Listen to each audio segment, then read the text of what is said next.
You're still here on Newsfile. This is your most authoritative news analysis show. We end the show this afternoon at 12:15. And the gentleman and woman here, lady here, I wish you get to see what they do when we are not on air. The camaraderie, the friendship that they share. So let's hear Egbert briefly, and then Amaliba briefly, and then we'll move on to the next issue. Let me say that. Let me say to your listeners, your good self, fellow panelists, and my very good friend Abraham Amaliba, that I think I upset him. I think that my words on him were too strong, so I apologize and retract them unreservedly. Thank you. I just pray that going forward, he will be cautioned. Thank you very much. Yes. Yes, I have accepted his apology. I think that sometimes on the heat of the moment we can say a number of things which are not acceptable. But I also apologize to him if I have made certain comments to the effect that wayside analysis, if he thinks that affects him, I also apologize. Very well. Thank you very much. Okay, thank you. You're still here on Newsfile. This is the most authoritative news analysis show, and it is brought to you by Bank of Africa as strong as a group, and they are close as a partner. MTN, welcome to the new world. Sasso Spray, and Sasso Spray is very powerful. Star Assurance, they've been celebrating 30 years of solid partnership. Lipton Tea, your #1 tea brand, and the Cowbell Coffee.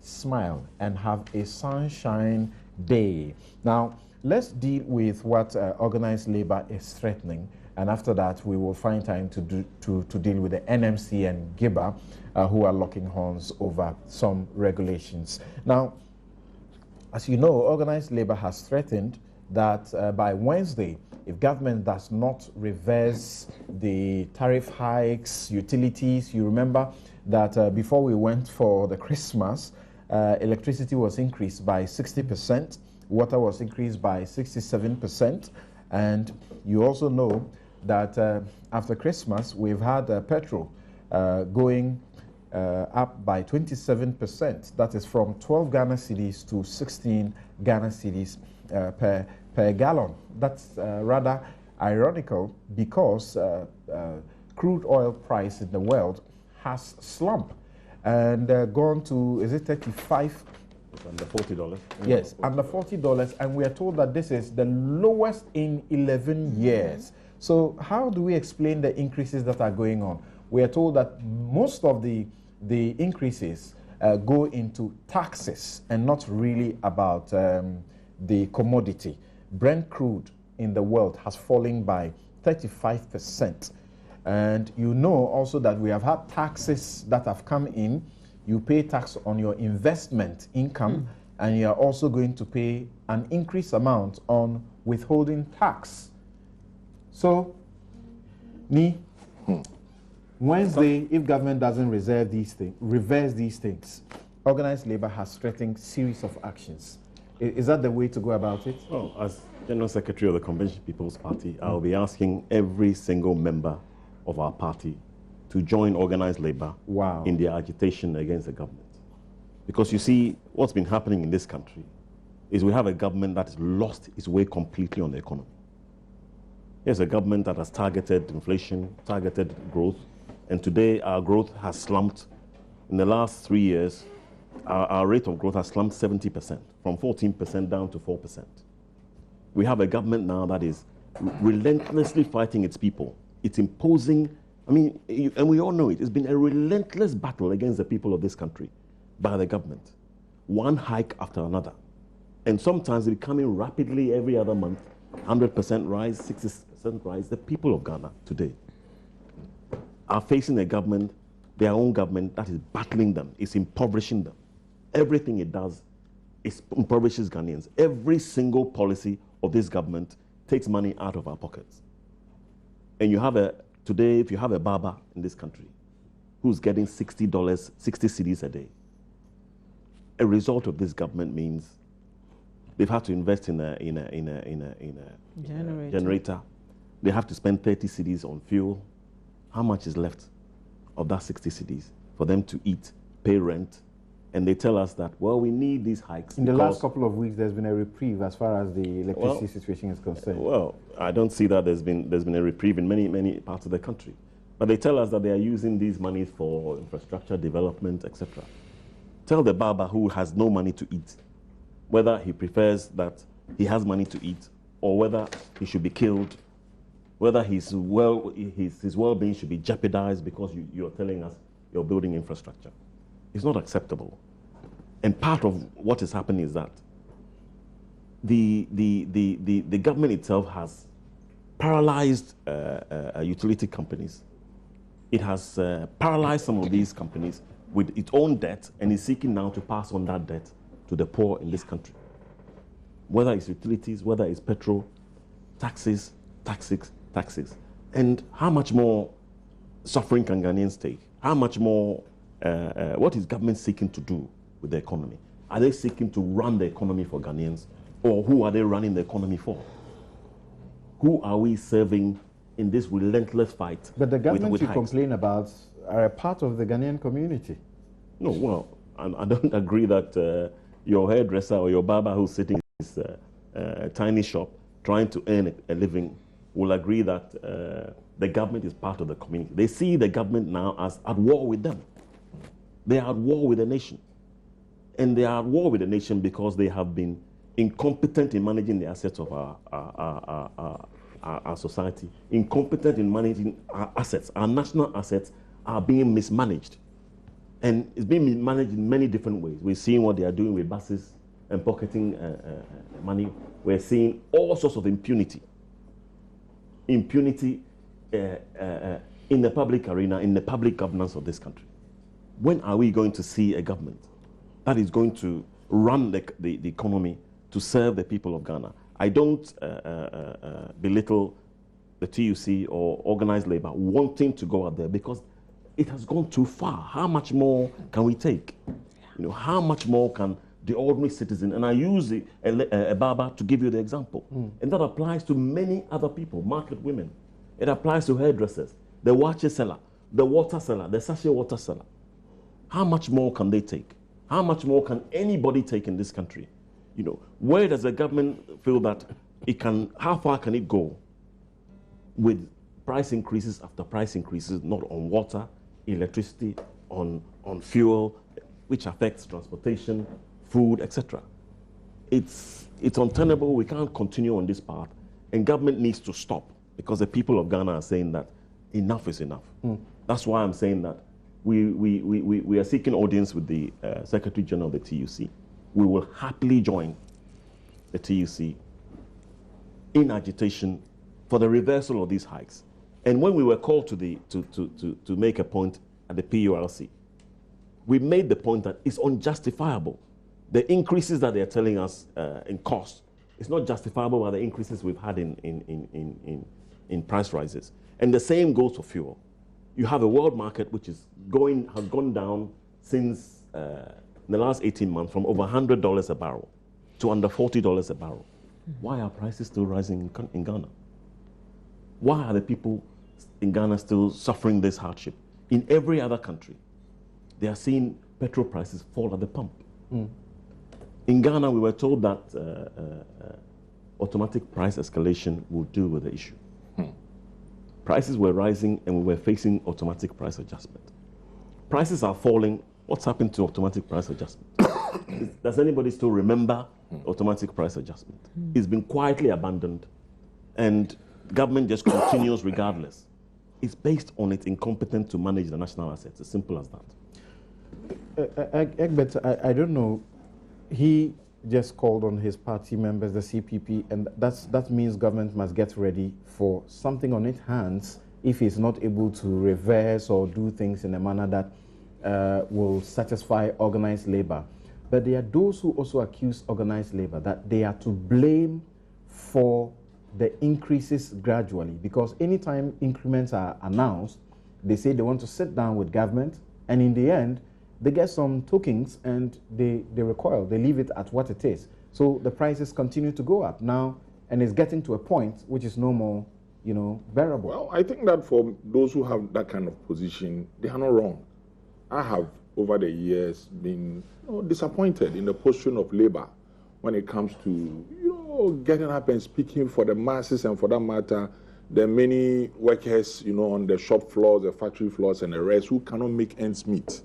Now that, we have this kind of situation, which is being visited on Ghanaians by government, albeit in some instances through formless and unelected representatives of the people like PURC and the rest, you see that Labour is beginning to feel the pinch. And so I would just advise Labour that going forward, it should change tack. It should maintain its posture and try to defend the Ghanaian worker, no matter which government is in power. Because, Samson, it is painful and hurting when you look at the corruption that is pervading this country today. It is a miasma. If corruption were to translate into convection, there will be rain every day in Ghana. There will be rain every day in Ghana. Yet, what is happening is that electricity, water, fuel, taxes are just going up. You cannot build a nation. Yes, we build nations on taxes. But you cannot build a nation essentially on only taxes. You need a lean government. You need a government that is averse to corruption. You need a government that has equity as its focus. Even sums of money that people are supposed to refund to the government. We had the president. I have directed. I have instructed. Where are the monies? Nothing. It be directions and instructions we go chop. The directions and instructions remain unexecuted. That is the point. Yeah. That's the point. Meanwhile, in Nigeria. Meanwhile, the cronies are in Dubai. Meanwhile, in Nigeria, 70-something-year-old Muhammad Buhari is walking the talk. Absolutely. Is walking the talk. Here we have a young man, so to speak, who is sleeping on the job. And because Ghanaians have a low threshold, they say, oh, as for Ghanaians, they will complain. We had an MP say that if we cannot afford fuel, we should go and board trotro. They said you should park your car. We should park our cars. We thank him. We thank him for these lessons, but we will not take lessons from such MPs. We will get up for what is right for the people of Ghana. He should go and tell the president to go and collect the monies that are due the national kitty. If you do those things and you come and tax me, then I know that, look, you are walking the talk, you are working, and that this is a president who, when he says that I'm going to tax you to your shoe, I'll say, no, P. He's doing well. I'll pay the taxes. But not when we see a certain disequilibrium, a certain kind of romanticism of corruption. It is serious. It is serious. Okay. I guess you can end on that note of romanticism of corruption. Oh, yes. Very interesting comments there that are coming in from Egbert Fabil. Now, your views and comments are so welcome. I'll be reading some of them to you very shortly. But Esla, why is it that we seem to have a problem when we know that this is all what African governments do? All they do is to increase taxes, is to hike utilities. They don't really do anything different, do they? But if that is all governance is about, my 18-year-old son can then run this country. We don't need John Mahama. If all governance is about is increase taxes, go and borrow, and then just, if we didn't demand thinking outside the box to solve the problems of the country, and all you could do is just pass on the buck to the taxpayer and just pile on taxes and waste the money. What skill does that demand? Nothing. Is the MPP also going to invite its members to join organized labor, so to speak? Even though, organized labor has people who are working and they are the people who are in political parties. Well, there are MPP members as members of organized labor. Right. So are there NDC, CPP, and all other members. But this is a matter that affects the people of this country. Apart from those who are feeding fat off our sweat, who can afford to say, oh, it's okay, let's just pay. Every other Ghanaian is sweating blood, but this government does not see. And Dr. Joe Abe said a long time ago, you cannot tax and borrow yourself out of this economic mess that you're in. And yet it appears that's the only solution that this government has, taxing and borrowing itself out of a mess. It borrows for projects and then wastes the taxes that we pay so painfully. But everyone is feeling the pinch. And there's only so much pain that one can take. There's this analogy that if you want to boil a frog, it's a cold-blooded animal, right? So you put it in cold water and put it on fire and increase the heat gradually. It adjusts its body temperature to accommodate the changing temperature of the pan, the water in which it is. So before it is aware, it has been boiled to death. And it appears that's exactly what this government is doing. Since we've been adjusting and tightening our belts and adapting to the hardships, they assume that they can continue piling on you're a member more of, and more You're and a more member pain. of Parliament. They borrow and they come to borrow through Parliament. In Uganda's Parliament, we are just learning that they have blocked the government from borrowing 700 billion to stabilize its falling, shilling. Here in Ghana, you are unable to do that. And it is a great source of pain to me as a member of Parliament. But I will say one thing, not just to vindicate our people. That energy bill, energy taxes bill, which saw its passage, which saw the 30% or so increase. We saw it on the morning of the 23rd of December, the very day in which the Finance Committee produced their report and said that it should go through all the 3 stages in one day. We protested to the Speaker. He said, tough. The Finance Committee says we need to pass under a certificate of urgency, so it will pass. Members of Parliament saw that bill on the morning of the 23rd of December. Now, how do you expect us to do justice to such a process if they would use the standing orders of the House to ram this thing down our throat with their numbers? Elections have consequences, Ghanaians. Elections. Today, he's saying glibly here, if you don't like John Mahama's style of governance, vote him out. Elections have consequences. Politicians do seem to say the same thing sometimes, but when I hear this MP say you can park your car and join Trotro, it's reminiscent of when in Kufuor's administration we had some difficulty and a member of the government told us to go get some gari or whatever. And that isn't what he said. That was cool. No, that isn't what he said. On this one, that isn't what he said. Can you imagine? The man said that we should go eat kunkunte. That's exactly what I meant. Who has the floor now? Okay. I don't want to be referred to as inconsequential, I beg. That was not on air. Thank you very much. Thank you. Okay. Thank you Nobody very much. heard that. Okay. Right. So, yes, Abraham. The point is, we saw that bill the morning on which it was rammed through. This Parliament cannot continue to treat the people of Ghana like that. And I say that even though I'm a member of Parliament. The way we exercise our financial and oversight over the executive leaves a lot to be desired. And so it is no wonder that we're gradually being inconsequential in the larger scheme of things. And people are so skeptical and cynical about our performance. We can't continue to do that. And I'll urge my colleagues on both sides of the House to have the balls and the guts to tell their government in their face that this is not good.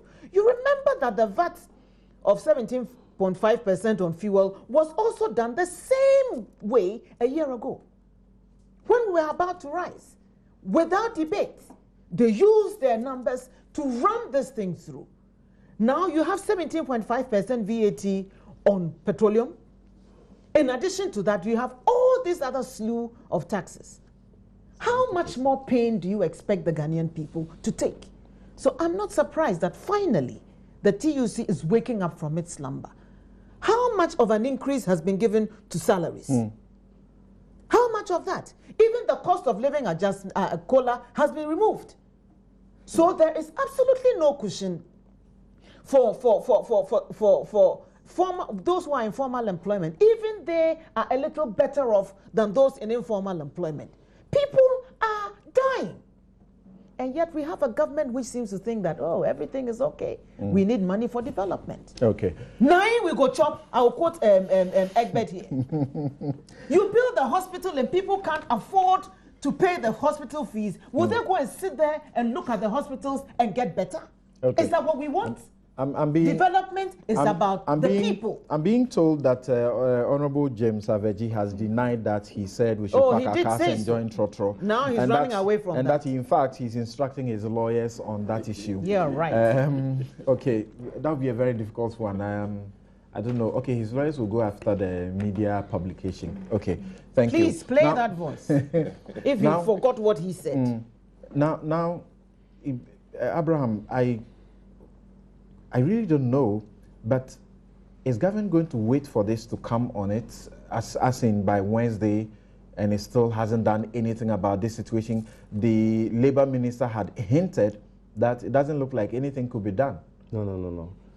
You know, there are ongoing talks. You know that. There are ongoing talks, and the Minister even indicated that the talks will continue next week, going into the week. So government is living up to its responsibility. It will engage the labor unions.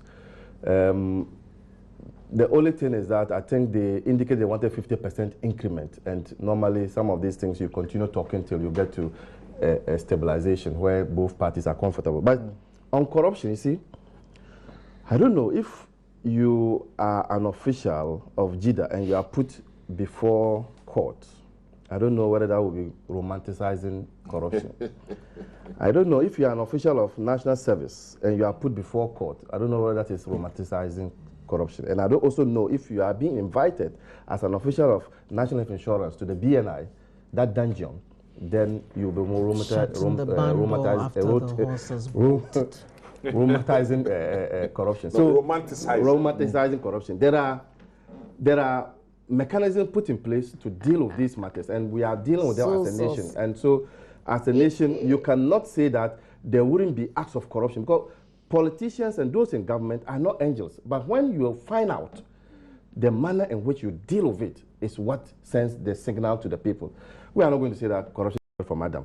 But you see, the point is that we have... But there are no angels in government. We have, as a nation, come to a point that because we are now a producer of petroleum products, and then the oil price has fallen, it has affected our budget. Because some of these projections in our budget were made thinking that the oil price of crude will go up, because we would have also received some benefits coming out of it. Now, we are seeing that the oil prices are coming down. We have also been told by Ursula and her colleagues that we should stop borrowing. And we have borrowed to a point that we can't continue borrowing. Nobody. Now, what do we do? As a middle-income country, as a lower middle-income country, we cannot also we cannot also get that kind of loans that we used to get, which were concessionary. We have to go to the international market to get these loans at competitive prices or whatever it is.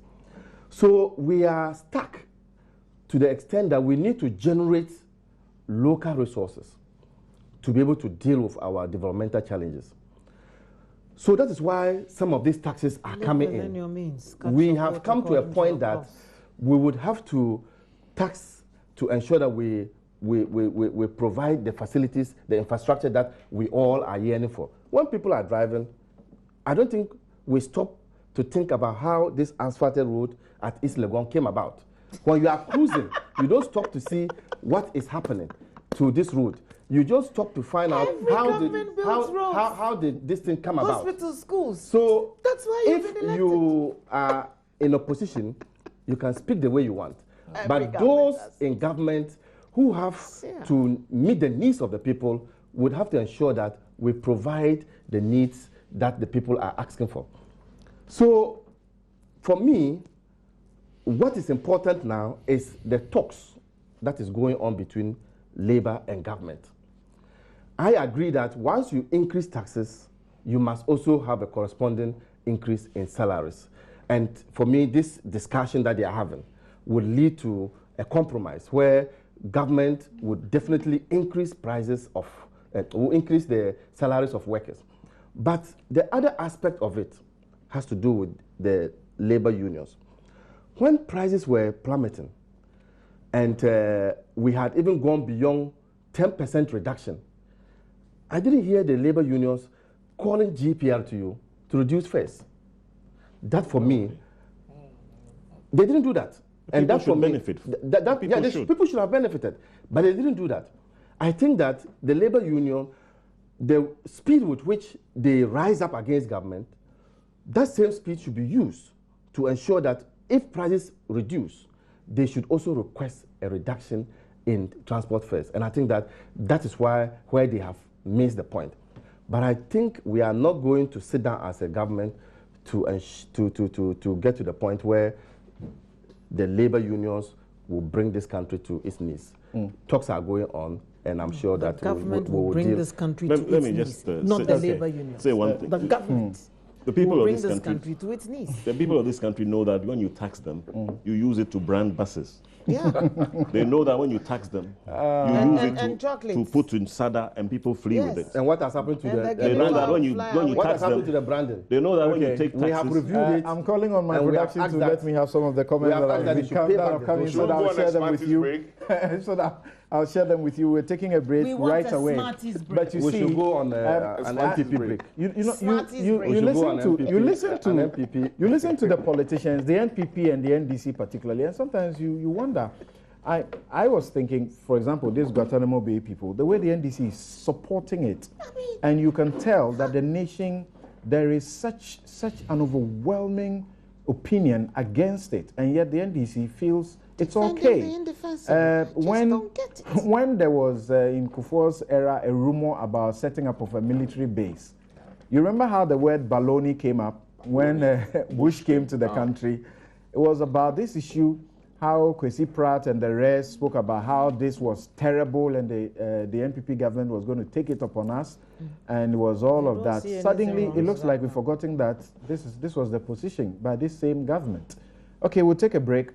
We'll be right back. You watching and listening, you are the better judges. America is our new.